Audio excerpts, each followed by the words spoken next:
Okay, ladies and gentlemen, can I ask you to take your seats? And we can get to our next panel with our two experts, one of whom comes to us from the Polish Embassy in Washington, D.C. His name is Maciej Pisarski. Mr. Pisarski will probably go first, and he will talk about some aspect of Poland's foreign policy today. As you know, this is a little bit dangerous in the sense that the new Polish government is only just beginning to develop its priorities in this area, but there have been some statements made, and I'm sure that Mr. Pisarski will be able to give us an idea of the direction that foreign policy planners in Warsaw are thinking. Our second speaker, who I also will now very briefly introduce, is Professor Andrzej Harashimowicz, who is teaching this academic year at Columbia University. Thanks to the Semper Polonia Foundation and the Kościuszko Foundation, he is a distinguished visiting professor from Warsaw University, and he's teaching courses on Poland and the EU, and also Poland and common security and defense policy. Foreign policy, sorry. And this is something that I think we will be seeing much more of as time goes on, how Poland fits into a pan-European context, and also then how that either connects or doesn't connect with transatlantic policy. So let me ask Mr. Pisarski to go first. And Mr. Pisarski, let me also remind you that there are senior Polish diplomats in this room, and if you want to keep your job, be very careful what you say. Thank you very much, Professor Minckiel. Good afternoon, ladies and gentlemen. It is a great pleasure for me to be here today and talk during this outstanding conference. Well, first of all, let me recognize that there are several senior diplomats Polish diplomats here, which are much more fitted than me to address today's topic. And this is Ambassador Towpik and Consul General Kasprzyk, and I also welcome other colleagues from the UN mission and Polish Consulate General. It is a tremendous tremendous challenge for me to speak after Professor Brzeziński. I can't think about anything which could be kind of fitting to what he said. Let me just give you remarks, and please treat them as a kind of footnotes to what Professor Brzeziński has said just minutes ago. Indeed, as you know, Poland has a new government, and the Prime Minister has laid out the platform of his cabinet only a week ago. As to the foreign policy, he expressed the desire to continue pursuing the strategic priorities which have remained constant for more than a decade. He stressed the importance of Euro-Atlantic cooperation as a primary area for the achievement of Poland's interests. He stated that the integration within the structures of the European Union is a guarantee of Poland's development and prosperity, and the alliance with the United States within the framework of NATO is a guarantee of our security. He also emphasized that these major components are not competitive but complementary in nature. So as you can see, this is a very classic statement of the foreign policy goals, and a strong emphasis on the continuation. For all of these years of the democratic transformation, the fundamental goals of Polish foreign policy have remained clear and stable. Moreover, they were subject to a national consensus. It gave the Polish political class a strong support for pursuing them to secure the sovereignty and and a better international environment conducive to the development of our economy. As you know, Poland is now a member of NATO and European Union, and so that means that the goals which were stated at the very beginning of the transformation have been accomplished, and this is rightly a huge success of Poland and its foreign policy. Before I will talk more about the priorities of the Polish foreign policy, let me just share with you some of my remarks on the general overall ramification of the of where Poland is in terms of foreign policy after the EU and NATO membership. Well, I think that the Polish foreign policy has arrived at a new phase in its contemporary development. A stronger engagement in European policies will have impact on our relations with other international partners. A closer interaction with the European institutions will, of course, influence, and actually it's happening, the way in which the agenda of the Polish foreign policy is being formulated. Through the membership in NATO and EU, Poland has gained access to the decision-making processes that shape that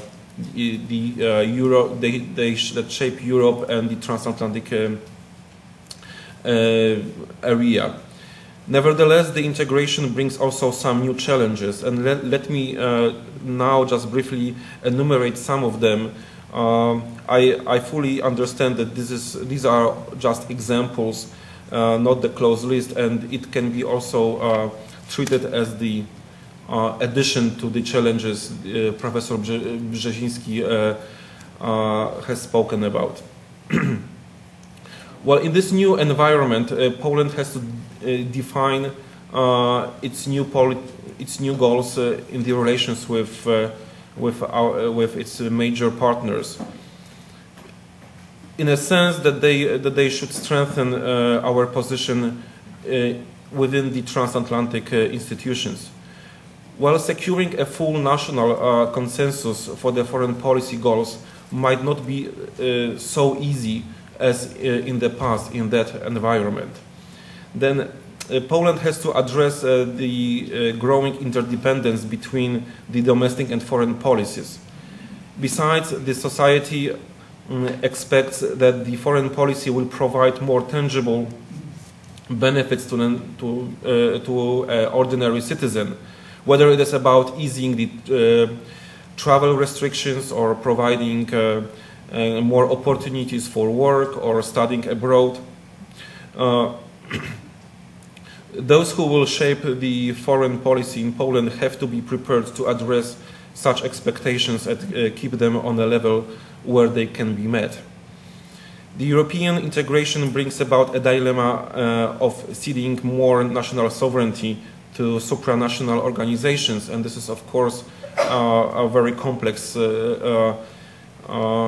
issue for a country like Poland, which regained its full sovereignty only 16 years ago. Poland's position on the international scene will not only depend on its political and economic powers, but also on its capabilities to form alliances, especially within the EU. This requires an ability to settle for compromises and a precise understanding of the limits of acceptable compromises. In any case, I think that these challenges cannot undermine the fundamentals of the Polish foreign policy, which is of course securing a strong transatlantic link. Due to the experience of the 20th century, Poland has added to its European identity a strong transatlantic vocation.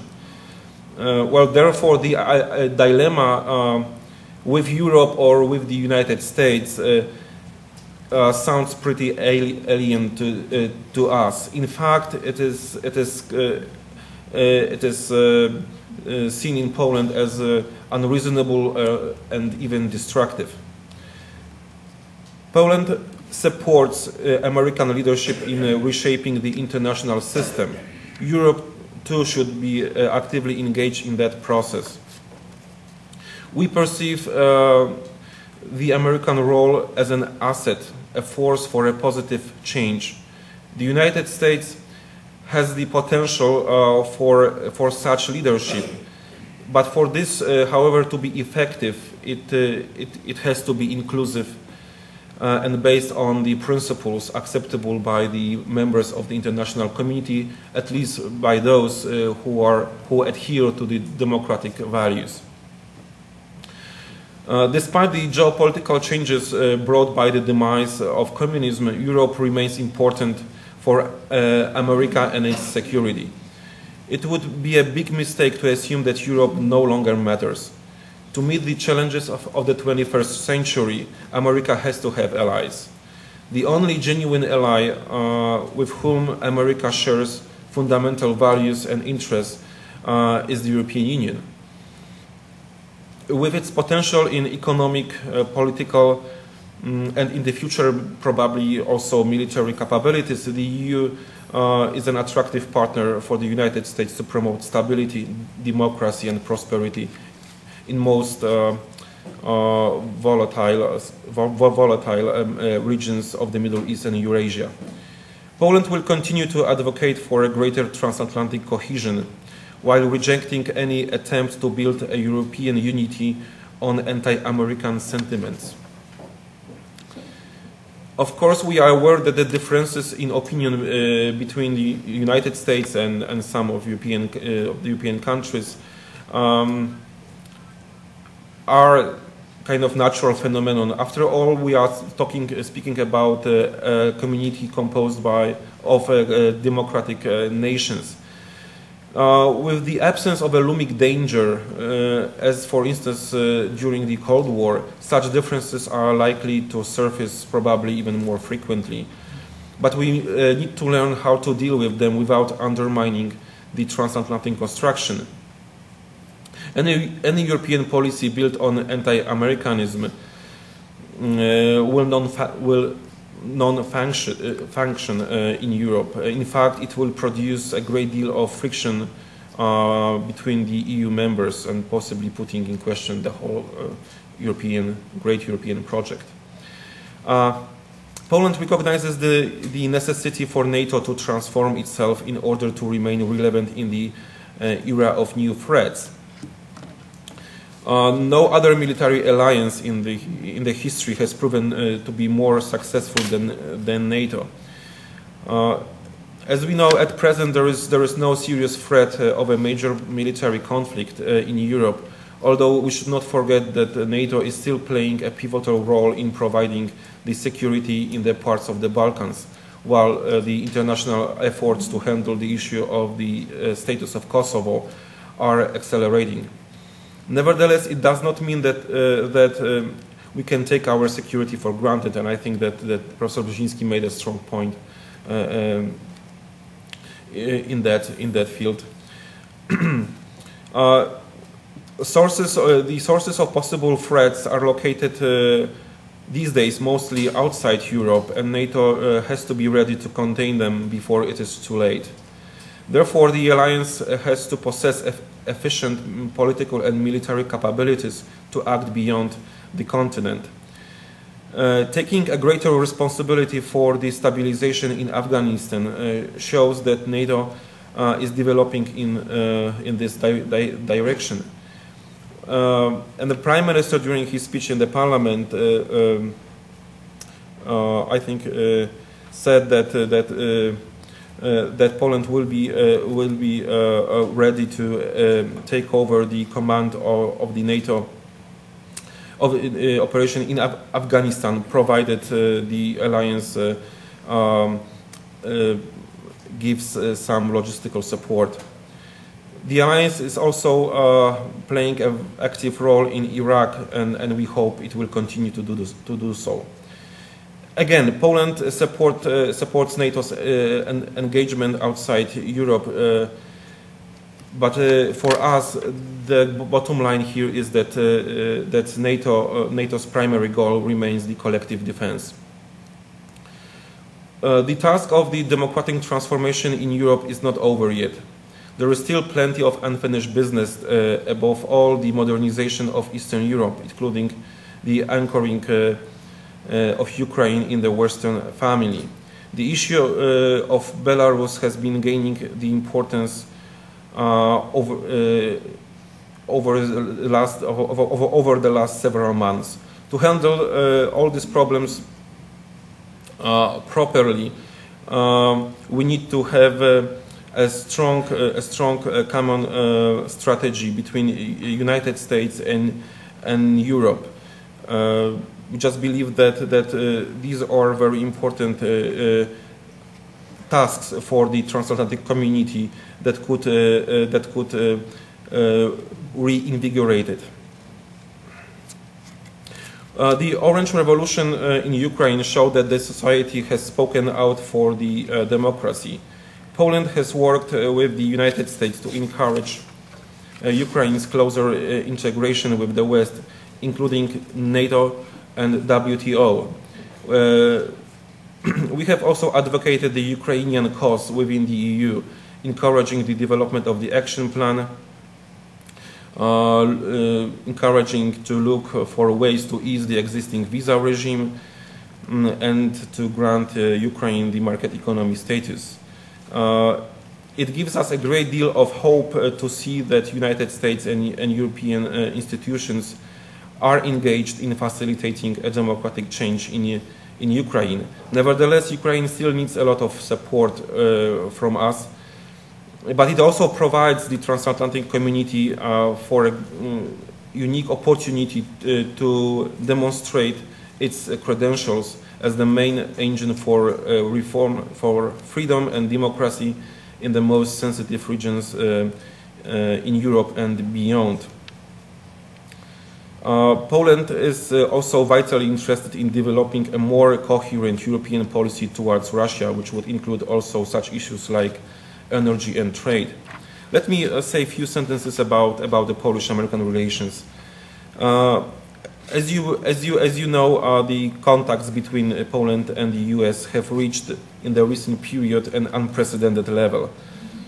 We have reason to believe that the United States regards Poland as one of its closest allies, and we are very much interested that it becomes a kind of firm and constant element of the US foreign policy. The Polish support for the US-led military action in Iraq and our role in the stabilization process demonstrated that Poland is a credible and long-term ally. It gives also Poland an opportunity to play more active role in the international relations, probably greater than it is reserved for country of a similar like Poland potential in economy and military sphere.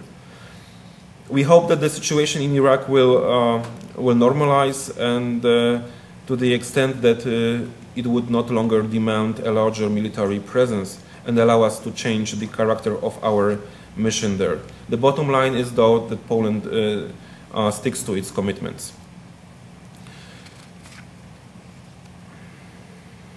We also believe that the Polish-American alliance is a good investment for the United States. As such, it needs to be reinforced and solidified and never taken for granted. Our political relationship has to develop in the first place into a network of dense contacts and consultations. It should be enriched by an extensive cooperation in various levels between both the state and non-state sectors. An important step has been made in this regard by launching a Polish-American strategic dialogue last year.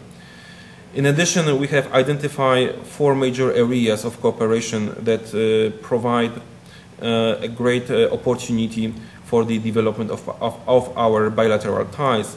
And these are increasing the military cooperation and the American assistance for the transformation of the Polish armed forces, developing economic relations, especially in the field of investment and technology, and boosting the people-to-people contacts by easing the existing travel regulations and ultimately including Poland into the visa waiver program, and expanding the cooperation in science and scientific exchange. And let me finish at this point, and thank you very much.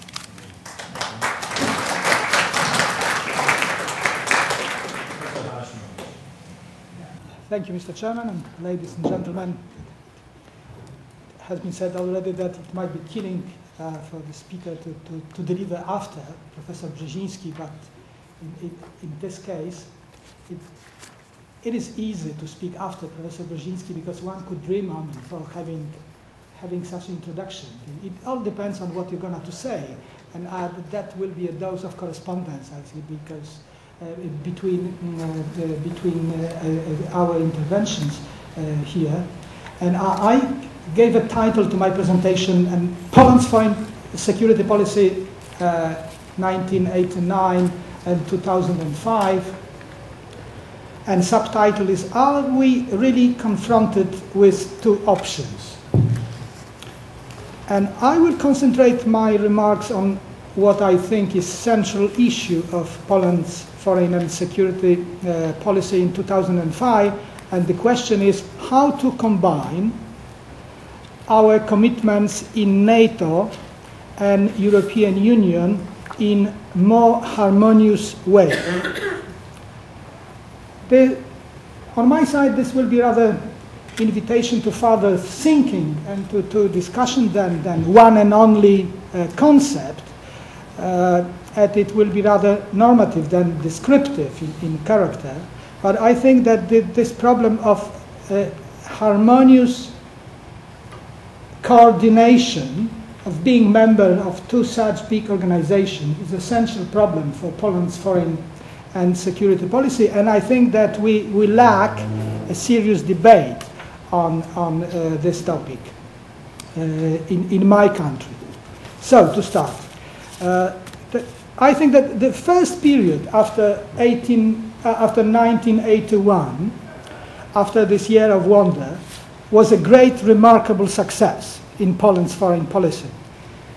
One might say that Minister Krzysztof Skubiszewski, who was in charge of Poland's foreign policy for 4 years, was a sort of Polish Balcerowicz in foreign policy. He made all these dramatic, if not drastic changes, but without the shock therapy, happily, without the shock therapy.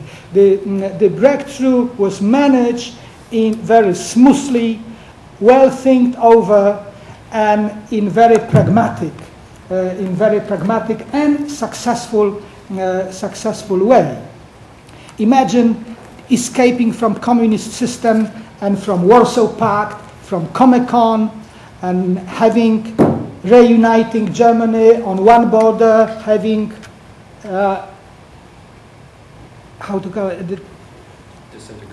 disintegrating or disuniting Soviet Union on another border, and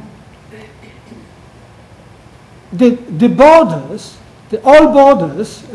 all states change around you, and to do it without one shot, without one big crisis, and with a huge success in the end. So Poland promoted policy based on European democratization and integration, and made preparatory steps to future membership in NATO. That all was done during the first period of Minister Skubiszewski's charge in Poland's foreign policy. All lessons from the past were learned, and conclusions were taken. Two enemies doctrine was replaced by good neighborhood doctrine, but friendly neighborhood doctrine. The remnants of Soviet Union on eastern Poland's border were converted into assets. For the first time we had on our eastern border post-Soviet but Belarusian state, Ukrainian state, Lithuania, that was not for the first time, of course, but Belarusian state and Ukrainian state. And the policy applied toward those two countries were very pragmatic, were friendly, and was made with sensitivity and empathy for those countries. That's important. That was a big, what I call a big success. So the state existed, and Russia was the country who delineated the borders. So in the end, Minister Skubiszewski made it that Yalta was working in Poland's, was working to Poland's advantage in the sense of border and in the sense of existing those independent, post-Soviets, but independent states. So main directions were set up. Full sovereignty and independence was regained in international scene. European choice was done. Western orientation, Western security orientation was established, and and midterm goals were, as I said, set up. And it maybe sum up that Skubiszewski actions for peaceful change showed both capacity and skills to act with the creativity, empathy, and non-violence in a conflict situation. That was masterpiece, I think. And Skubiszewski owes his place among greatest Polish foreign minister in modern Poland history, I believe. So,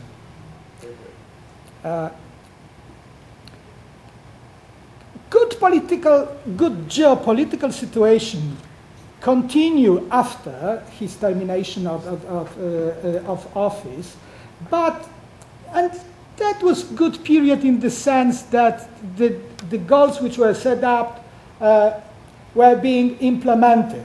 I mean, the Europe agreement was signed, then the preparation was done for our joining the European Union, first steps, and then negotiation was open on our joining of NATO, then negotiations start on our, in 1998, on our joining of European Union, but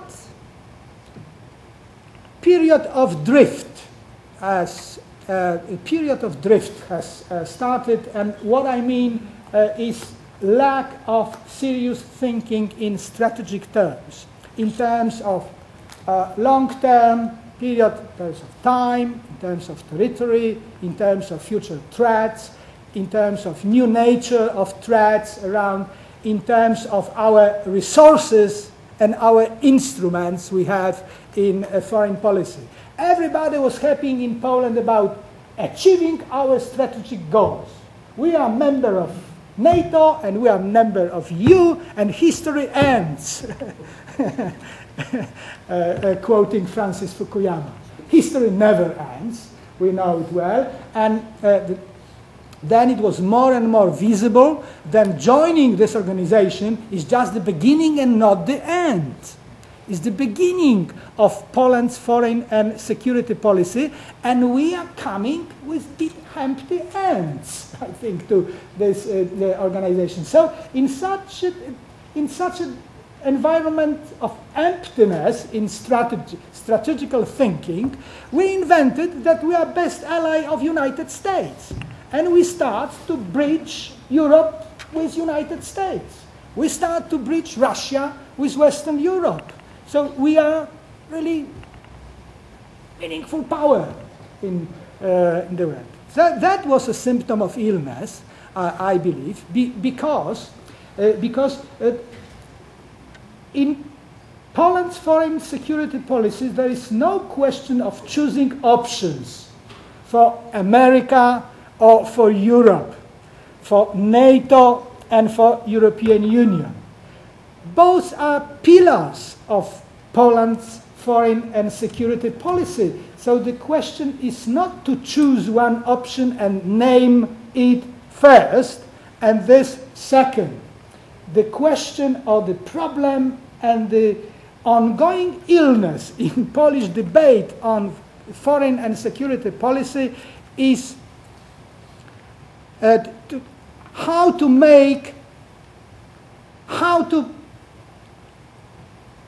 play on the piano using both hands together. I can remember from my childhood, my parents had an ambition to make and to plan for me the career of pianist. And I had a teacher. The pianist and teacher after a few weeks told me, Andrei, you will never play good after you can use your both hands to play. Don't concentrate on your right hand, but use also your left hand. This is what I remember from my childhood, and this is what I apply here in my logic before you. That we decided to play only one hand, and this one hand was NATO and US. While European Union, I believe, is the equally important, if not more important, pillar of Poland's security in long term. In long term.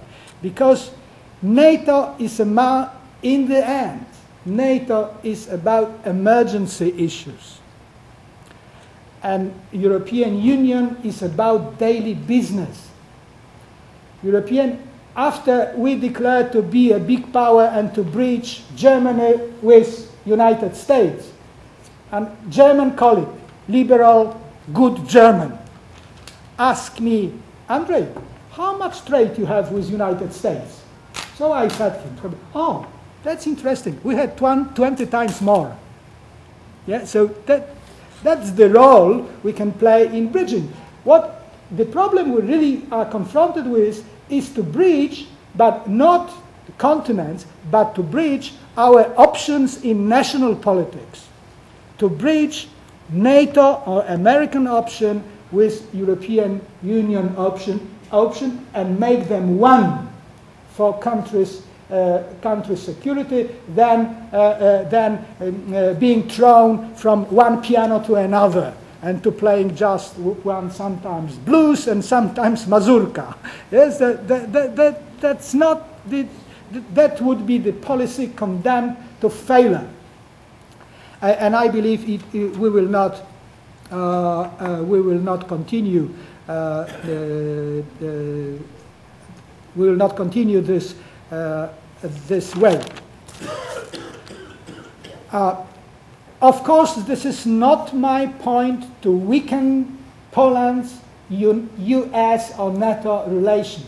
Contrary, I would subscribe myself to the Atlantist school of thinking in security, but as I said, the Atlanticist, in case of Poland, needs Europeanization of your security policy. Our voice in NATO and our voice in Washington is weak and meaningless after we represent the opinion of European Union. Even for Timothy Garton Ash, thinking on Britain's role in bridging to continents, he asked the similar question. Why should Polish, German or Spanish leader could walk over London Bridge to reach Washington? Or American president to speak to Rome or to Paris? Yeah? And the same problem is with Poland, especially after we remember that Poland is much weaker partner and country than Great Britain is. And the mistake we did was the bigger because our siding with US was presented in European Union as a mean or instrument to strengthen our position within the European Union. Partners were astonished. First of all, the proportion. Yeah, the proportion of partners. Professor Brzezinski elaborated on this. Second, this is contrary to European Union logic of decision making.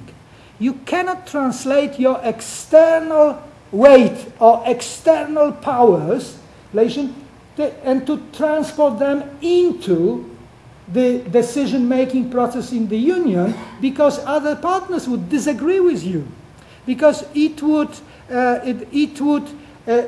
disorganize internal decision-making process. What is terribly important for the European Union to stay sovereign in the taking decisions. So that was the example of how dangerous for Poland is to be over-ambitious in her, or to become pretentious in her foreign and security policy, and to bridges potentials which are much bigger than it is. Poland is successful middle power, and that's our role. That's our role, and that's enough. That was big, remarkable success. That was great victory of middle power. But stay there. Don't escalate your powers. Don't be exposed to overstretching what we just do. Second, poorest member of the European Union, and to have a yes in foreign and security policy, to have a position, we need to grow. And in our need to grow, European Union is the best milieu, is the best organization, is the best chance we have. And had the European Union stayed European Economic Community as it was before 91, one could say, okay, that it is wise and needed that we base our foreign and security policy on NATO and on the United States. But European Union has changed dramatically since '89. European Union has a common foreign and security policy, and please don't think that this is weak policy. To make enlargement, to accept 2 new member countries, 100 million people who freely and willingly did it. This is weak foreign and security policy. To launch the program to extend the zone of stability and democracy and human rights around Europe, covering almost 20 states, covering 400 million people in the common area of trade, democracy, and human rights. This is European neighborhood policy. This is weak foreign security policy? One says, come on. No, European Union is not in a crisis. European Union is growing in all terms. Common currency, European security and defense policy. Just a few months ago, European Defense Agency was created. That's terribly important. That means that the trade in European Union, biggest in the world, will also cover trade in arms in near future. So the single market will cover also military equipment. It's $100 billion a year, military equipment, in European spendings. Yeah, so that I cannot accept, okay, this question, we are in a free country, so there's a full freedom of expression and opinions, of course, but I don't think that European Union is in crisis. I would dream that we always, in the future, have such a crisis as we have now. This is normal. European Union is fueling with crisis.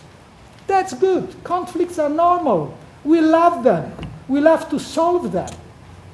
And we are prepared to solve the conflict, and so long as they are expressed and the language of conflict approach and conflict solving is based on European treaties. Yeah? This is from Professor Vandich's book on United Europe, on Zjednoczona Europa. my logic also, separate from the... So the conflict is not a problem for Europe. Conflict were, conflict are, and conflict will be around us. This is the element of international scene, this element of internal scene. And we are prepared, we build our treaties to solve the conflict. We don't aspire to live in the world without conflicts. Nazis aspired to live in a world without conflict once they solved the problem, once and for all. Communists aspire to live in a world without conflict once they solve the problem for once and for all. That all ends, though idealistic phantasmagories, ended in rivers of blood only. So we are used to conflicts, and that's not the problem. What does it mean, Charles? Okay, so the European Union is fully prepared to correspond with specific Poland's need in security. First of all, sustainable development, economic growth, trade, research, in approach to peace and to security. Good conduct in arms trade, regular border regimes, good neighborhood policy, energy supplies and dependency.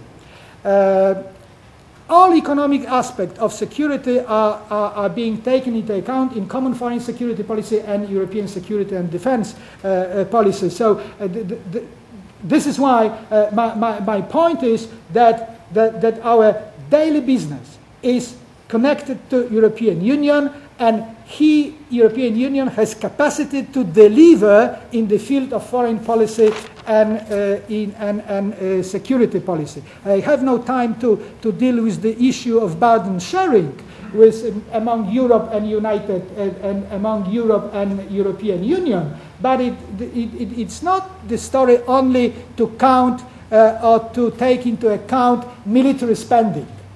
That's only half of the picture. European Union is a huge spender in other sectors of burden sharing. So, to sum up, what we really need in our foreign and security policy is not bridging EU and US and European Union and NATO, but put house in order and to bridge the options in national policy, to restore the balance. Now we, as I said, try to play on two pianos, and we need to play on one piano. And the piano, to stay with this artistic comparison, the piano is European Union. The melody is United States and NATO. And the player, who is player? We are player. Poland is player, and of course European Union is player, but Poland is player. That was my message to you. Thank you very much. Thank you, gentlemen, both for your remarks. And for me, it's sort of a happy moment in the sense that I hope that for all of you, it was as clear to me that we have somebody who is basically a specialist on Polish-American relations sitting to my furthest left, and a specialist on Polish-EU relations sitting to my immediate left, and both of them kind of delivered on their specialties, and that's fine. I don't know if we can sit in the middle because there's a very big pond between those two continents. You see, I'm in the middle. European Union. I will limit my remarks very briefly to just a few points which may or may not necessarily be important. When Mr. Pisarski was referring to the Polish Prime Minister's remarks in securing national consensus, it starts to ring to an American ear like one of George Bush's statements about the national consensus. Where was the national consensus when Poland decided to go into Iraq? Nobody asked. The only national consensus there was during the Miller government was when 91% of people who were asked voted that Mr. Miller's government wasn't a good one. And of course he lost his job. A similar national consensus met Mr. Belka, who ultimately had a disapproval rating in the mid-teens. So there is such an idea, a concept as national consensus, but it applies to governments and doesn't seem really to apply to policy. Ukrainian integration was mentioned by Mr. Pisarski, and I think that's a terrific moment to examine the Polish record, so to speak. And here I would wave my finger at the European Union and say that it was the Poles who were most interested in what was going on their eastern border, and very often much to the dismay of Brussels policymakers who weren't happy with the policies that the Poles were proposing. Just a week ago, in this room, on November 10th, we had a conference on Europe and Europe in the mirror of transatlantic relations, something like that. Others. And its others, sorry. And we had Danny Cohn-Bendit here and a number of European specialists. And one of them took the occasion to talk about the obscure Polish government of Mr. Marcinkiewicz. Surely, an obscure Polish government because he's not a very well-known politician, because he just got voted in. But to Mr. Marcinkiewicz's defense and to the defense of Poland came Danny Cohn-Bendit, who immediately jumped in and said, this is an example of what a country like Poland can do inside the European Union. Look what it did in Ukraine. It drove European Union policy next door. That's a very strong statement. So what I'm hearing from both parties is that there are policy options that are sometimes explored. In the case of Ukraine, one might even ask the question, was it really the Polish government that was active in Ukraine, or was it Aleksander Kwaśniewski who was active in Ukraine? What about the policy planning units of the Polish Foreign Ministry? Who works there now, and what are their specialties? Is it possible to imagine that in a very short period of time they can combine something that they have had 7 years of experience with, harmonizing with NATO, with cutting military forces from 430,000 down to 140,000 right now? Changing the military doctrine of Poland several times in order to meet the new environment that the Polish government found itself in. 7 years it's been doing this, and it's quite natural that it's had an effect, not to mention going to Iraq and the responsibility of taking on the leadership of a multinational division, which the Poles have never done. Should we really be so demanding of Polish policy planners who have had only really 2 years of experience with what is really a much tougher environment, the European Union? My colleague, Andrzej Harashimowicz, tells me about how difficult the bureaucracy in Brussels is and how hard it is to fight for your national interest inside this new organism, which has 24 other countries fighting for their individual national interests as well. Is it conceivable that in such a short period of time, no matter how well schooled you are and how much experience you have, that a foreign ministry or an economics ministry can develop a harmonizing tactic that will somehow balance the two?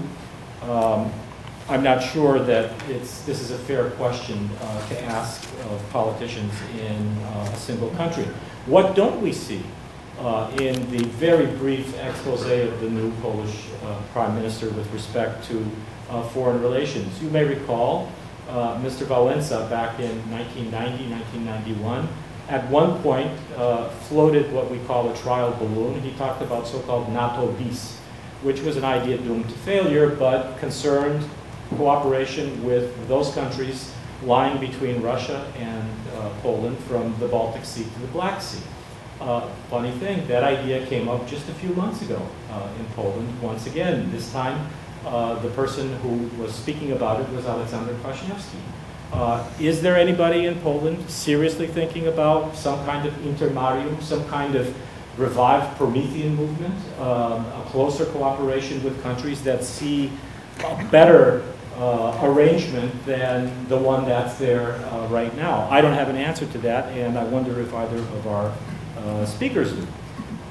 Bridge building, part of our second speaker's discussion this afternoon.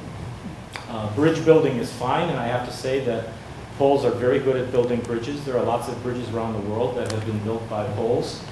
Engineering is a Polish specialty. The chief engineer of Columbia University is sitting in this room, and he's Polish. Everything works very well at this university. Thank you. But bridge building between the United States and the European Union, I don't know if that isn't too much of a challenge for a country like Poland, which is basically what our colleague said. I would really like to know whether the policy planning units in the foreign ministry have undergone some kind of dramatic change. I can't say that I know enough about the people who do this for a living. I will say that a country like the United States has lots of people planning policy. And the United States regularly falls into its own traps. Does Poland do any better? I somehow think that Poland is not doing so badly. So that's the extent of my remarks. Let me turn it over to the both of you for a rejoinder, and then I'll invite the audience to ask questions. Thank you very much, Mr. Chairman.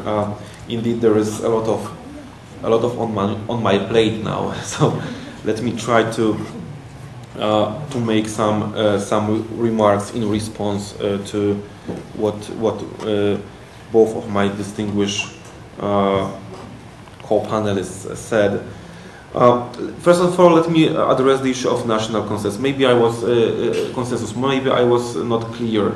I referred mostly to the period between the collapse of communism and entering to EU as the period in which the strategic goals of Poland were clearly defined and were met by something that can be called a national consensus. The issue of Iraq clearly extends that period of time, although we might discuss what it really meant that the society was against the participation of Poland in that operation. Was it only limited to the military part, or did it also take under the consideration the political implications? But this is a subject for a very long discussion. Well, I think that the Polish strategy towards our eastern neighbors is simple. I mean, it's Europe. It's about bringing the perspective for a closer cooperation. We have to be serious, and we have to be very responsible in how we address those issues with our eastern neighbors. Of course, we would like to see greater integration of Ukraine, maybe in a future Belarus, and the whole region with the Europe meant as the organization based on a very specific values and freedoms.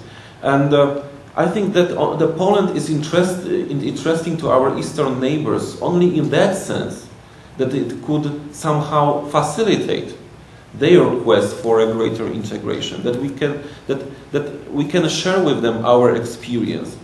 But first of all, by our presence in the EU and in NATO, we demonstrate to them that these are achievable goals, that this is not something that this is beyond their reach. So this is the value of Poland, I would say, which comes from this Warsaw Bloc or communist bloc, and was able to break through and get to EU and NATO, and basically give some hope to nations who are still deprived for making this kind of choices. About European Union and NATO. Of course, I am very much aware about all advantages that the European Union is offering to Poland, and why Poland wanted to join the EU. Nevertheless, the European Union is not a military alliance. European Union can offer a lot of incentives in terms of development, in terms of prosperity, but it doesn't offer the same kind of military guarantees as NATO offers, and in that sense, we don't see any competition between the EU and NATO. Moreover, I would say that the Poland's position within the EU is even stronger because of this strong transatlantic link, and we don't want to replace or build bridges between Germany, for instance, and the United States. We don't want to replace any traditional US ally, from obvious reasons. What we want to do is to bring more sensitivity on, to Europe and the United States about the importance of this strategic link, which has been a source of hope for Poland throughout all these decades of being subject to the outside domination, and we still believe that there is a strong argument for this community to continue. So I don't really see any attempt on the Polish side to replace somebody or to build bridges. We want to strengthen bridges, not to build them, because they are already existing. And one note, during my presentation, I said that the Prime Minister mentioned our possible engagement in Afghanistan. It wasn't the case. It was in the background materials, not in his actual speech. So I want to make this clarification. Thank you. Just two sentences of European Union and NATO and complementarity. The European Union and NATO are coming closer and closer, and not opposite. In communist time, that was popular maxim was that NATO was invented to keep Germans down, Americans in Europe, and Russians out. Today's NATO is not about these goals any longer. Today's NATO is about to keep Germans in European frame, in European Union frame, to keep US in still, and to keep Russia in, not out, in. The only and the European Union is about the same goals, with one difference, that some member states would like to see US out of Europe. Yeah, that's the difference we are confronted with. But I'm optimist. We can solve it, because there are no real vital different positions between EU and US and NATO. Thank you. Very good. Let's open up the floor to questions. Yes, I have a question regarding the current situation in Poland. The new government which has been formed is a minority government, and therefore relies upon the support of parties which we know have not been very friendly to our entry into the European Union. And therefore, I just wondered to what degree their demands on the foreign policy may have these parochial aspects of which Dr. Brzezinski talked. No, it was addressed to you. Yeah? I shouldn't comment on internal developments.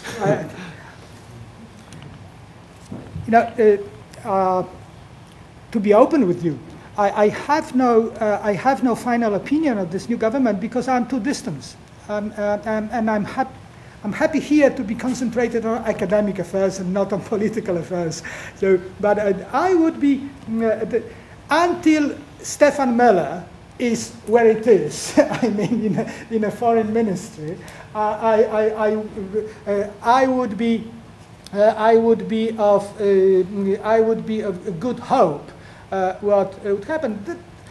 These are elements, probably elements of the internal game and fighting. This demagogue or populist appeal to renegotiate the European Union accession treaty, and especially from Mr. Andrzej Leper, is demagogic call. You know that Mr. Leper received few tens thousand zloty a year as a direct payment for having land, for having arable land, just for nothing, for having land. Yeah, so he's benefactor of the situation as most Polish farmers. So I think it might be a political trap for Mr. Leper. And I would wish to see that Prime Minister Marcinkiewicz or Jarosław Kaczyński, who is architect of this non-coalition government, I would say non-coalition minority government, will be able to benefit from this demagogue's attack. That's all I can say. Sorry. Krzysztof Kastry, Consul General of Poland. For the past 6 weeks. Yes, thank you very much. Maybe I can handle with other mic. For the most of the day, I decided to sit quiet because my position is almost as comfortable as this chair, on which I've been sitting for the past 4 hours. But I have to say something here. We've listened to a really brilliant speech of Dr. Brzezinski. As always, it was in case of his public appearances, it was the explosion of a political and geopolitical algorithmic analysis. This is what Dr. Brzezinski has been famous for, and for what I have respected him for decades.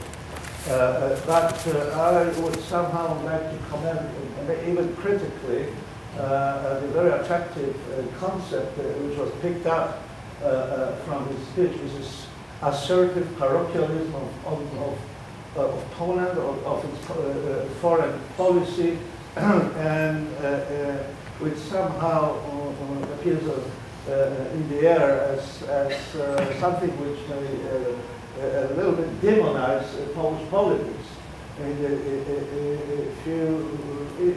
the near future to come. Whether we are parochial or assertively parochial or not, it's probably not us to judge. But if we speak about the element or the impression, external impression in Europe and also here, that something of the parochial dimension has been happening in Poland recently, then I have to say that we should analyze also the domestic situation. We've been speaking here about foreign policy making. The most used word has been the state, much less the country, and I almost haven't heard the word people here in this discussion today. There's plenty of frustration within the community of Poland. Some sociologists keep saying that it's a kind of classic from escape from freedom, that the speed of change of the past 15 years has been too fast, too dynamic, that the people have to reorient their mentalities, their daily habits, and many, many other things. The risk of losing the job notwithstanding, which is something quite normal in the US, but in the society that for 2 generations have been even falsely, but guaranteed kind of a job. It's a fundamental change of pattern of life. Now, how does it correspond to foreign policy making?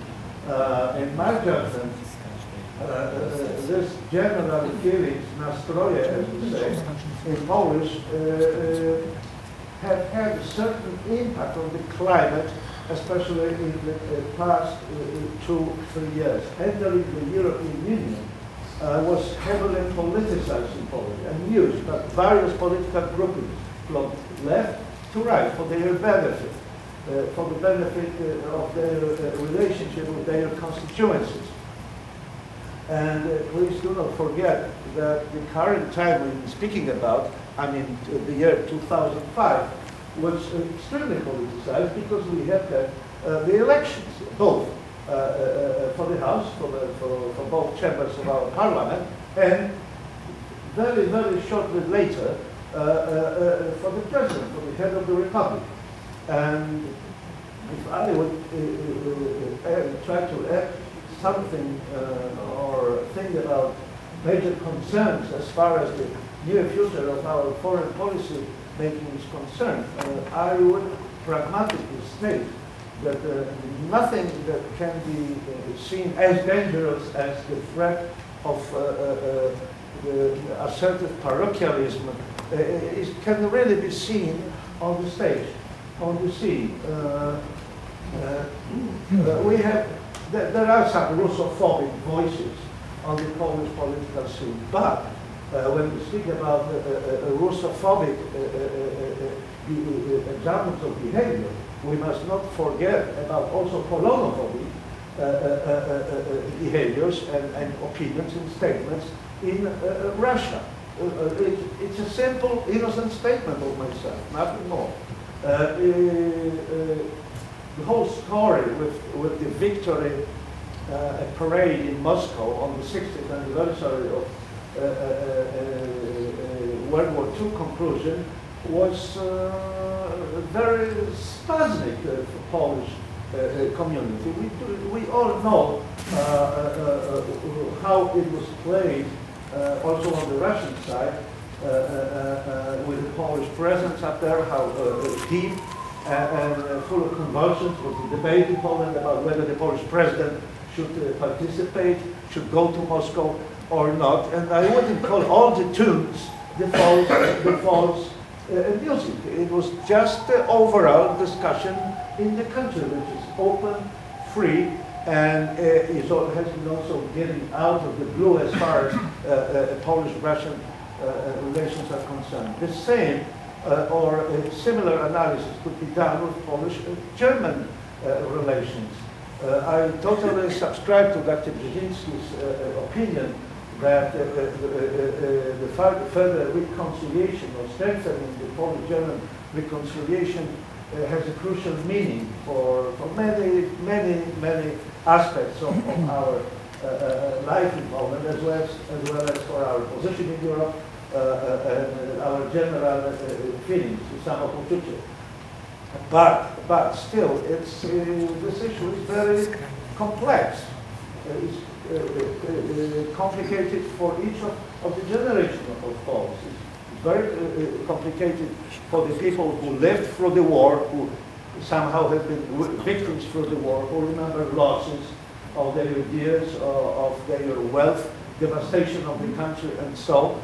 And for many people in Poland, it's very difficult to comprehend all of those maybe marginal in Germany, but so easy to be amplified in Poland, voices about that famous Centrum Wypomnione, the center of the expel that will be located to many Poles with a very negative aspect in Berlin. Is it Germanophobia? Is it parochial, as assertive parochialism? I don't think so. Thank you very much. Thank you. My name is Dr. Batkayev. I think that you have to play your left hand a little bit harder, just to improve the sliding relation between Poland and Russia. It is hurting our economy badly. Who is winning? Germany. They bypass Poland, gas is going to Germany. Now, we cannot export the meat to Russia. There is some complaint of the farmers from the eastern part of the Poland that the standard of living has declined since the border was closed. So I think this is very important, and you have really used your left hand for this purpose. And one thing more, I disagree completely with Professor his previous statement, I'm sorry, that Poland should have a strong army. First, we are He said modest, modest, modern and strong, modest. just to be able to defend ourselves. We are in NATO. We are European Union. We don't need strong army. This is the wasting of the money. We cannot afford strong army. And the last thing I would just quote some statement of Dalai Lama, who said that war in our centuries are obsolete, absolutely obsolete. This is not a solution in our present nuclear world, period. Thank you very much. Do you want to respond? Yeah, let me just say a few sentences about Russia. It's true we have experiencing some difficulties with exporting our agricultural product to Russia, but there's been very interesting development for the last, I believe, year or even more. During this period of well, let's say, of the exchange of statements on history. At the same time, the Polish export to Russia increased by 100% or even more, and especially in these agricultural products. So that shows that, you know, that there is still a plenty of room and potential for the development of constructive, normal relations. And I really hope that the current issues will be solved very quickly, because what Poland wants to do in the relationship with Russia is to engage in kind of partnership or a partner-like trade, economic, cultural relations, and we don't see any reason why it is not possible. It is not possible to achieve.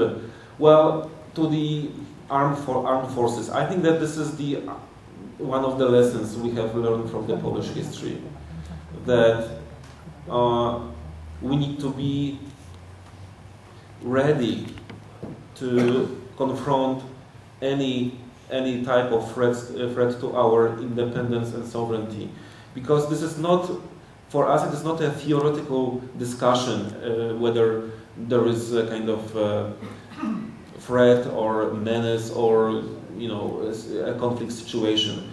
You know, even in my short life, I remember the tanks on the streets. Well, there were the Polish tanks. There were during the martial law.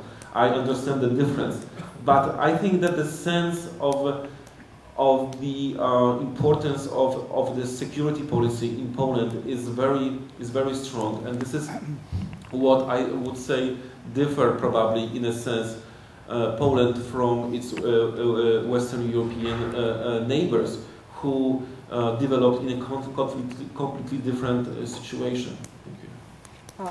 May I just add one sentence for each topic? But on Russia, you are perfectly right. My opinion is also such that no other country in Europe is more interested in Russia being stable, prosperous and democratic country than Poland is. And this is probably not because of our love of Russia, what would be exaggeration, but this is in our best interest that Russia is democratic and stable country. So we should draw conclusion from it, that we should support those forces who are for better relation with Russia. But it takes two to tango. On Russia's side, there must be partner, and sometimes we lack the partner, but sometimes are. I think that not after this meat embargo, but now we have a best ever situation in Polish-Russian relations. Also, there are some problems. On army, this never-ending discussion about the role of the army in democratic countries, about defending peace, about being disarmed too much, about the reasons for war, for resort to force and to violence. But if your logic is that we do not need an army because we are members of the European Union and NATO, so my logic would be such. If all members of European Union and NATO have no armies, who will defend us in case of need? Who will? So we need the best you can do is to cooperate with your neighbors, with your partners and friends, but to keep in mind what Marshal Ironside said. This is from 17th century.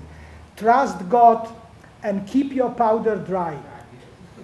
That would be my final word. We have one last comment, last question from Dr. Osisko. Thank you very much. Professor Gerasimovich, I have a question because there are 4 institutions politically elected with constituency of its own in Poland. Say, presidential office, government, and Senate. And government is minority government. Sejm is pretty fragmented and with juxtaposed ideas of their place in Poland, in Europe. What is the center? Which one of the institutions is prevailing in policy making, foreign policy making now? How would you predict this? Now, good question. Good question. I don't answer difficult question after 5. That was the question which Marshal Piłsudski was confronted in the beginning of May of 26. Probably how to govern this country. So there are 3 institutions, and the government is emanation of parliament, which is the same, and the same has too much power in contrast with a weak government.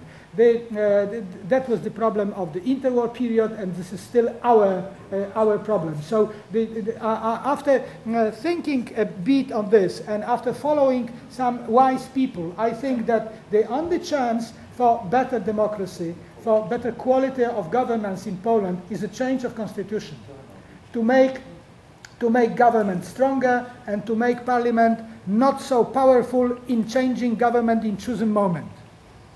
And for that reason, we would need changes in the constitution. Without it, you will still what you can offer is to appeal to goodwill, and the appeals to goodwill all appeals were already done and brought nothing. So I think that we should enter more legal political way and to try to change on our constitution on the model of stronger government or stronger executive. Yeah.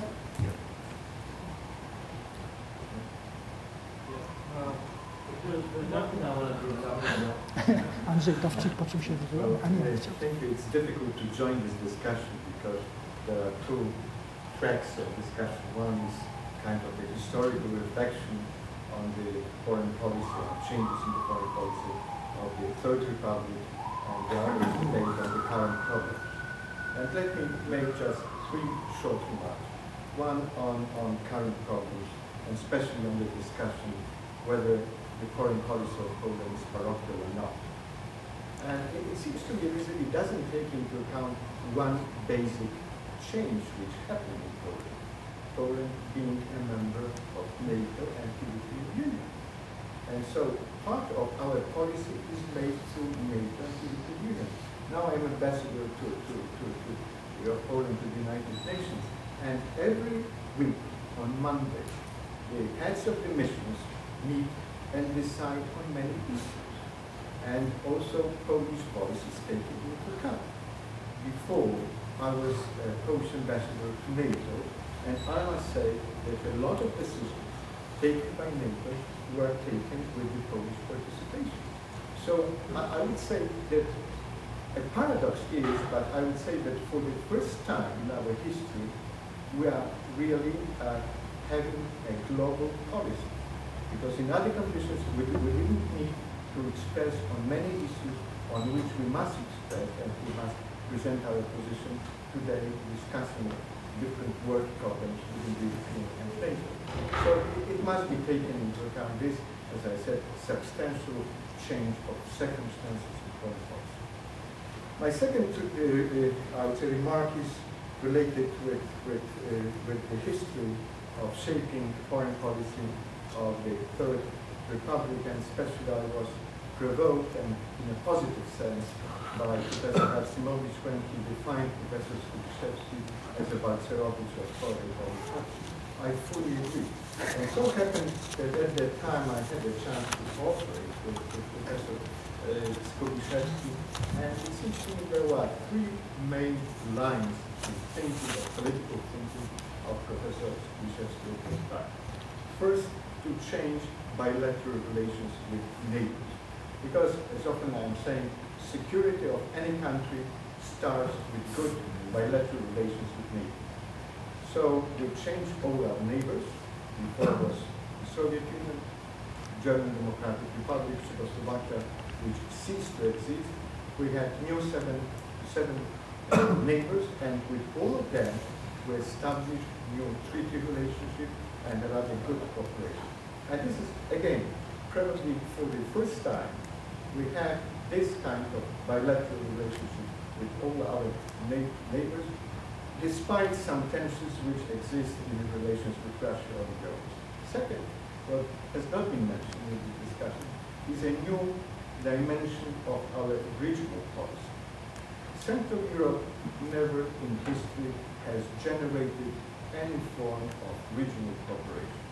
And I must say that at the beginning of the 90s, with the Polish participation, new forms of regional cooperation has been established, like Visegrad Group, Central European Free Trade Area, Council of Baltic States. These, I would say, structures, they don't have any direct security dimensions, but they introduce some kind of a habit of constructive regional cooperation, what has a very important significance for the security of Poland. And the third, I would say, thinking was to join NATO and to join the European Union. And of course, I would say security considerations in the case of NATO were very important. Economic considerations in the case of the European Union were very important. But probably what was most important for thinking at that time was to overcome the division of Europe. Because the division of Europe is not the question of the last 50 years after the Second World War. It existed ever, and always in the minds of many Europeans and Americans as well, the Central and Eastern Europe was kind of a other Europe. I wouldn't qualify as a Europe, but different Europe. And the main, I would say, thinking behind joining the European Union and NATO was to overcome this historical division of Europe and finally be happy. And again, it is a great achievement of the foreign policy of the Third Republic. Thank you, Ambassador Topic, and thank you, ladies and gentlemen.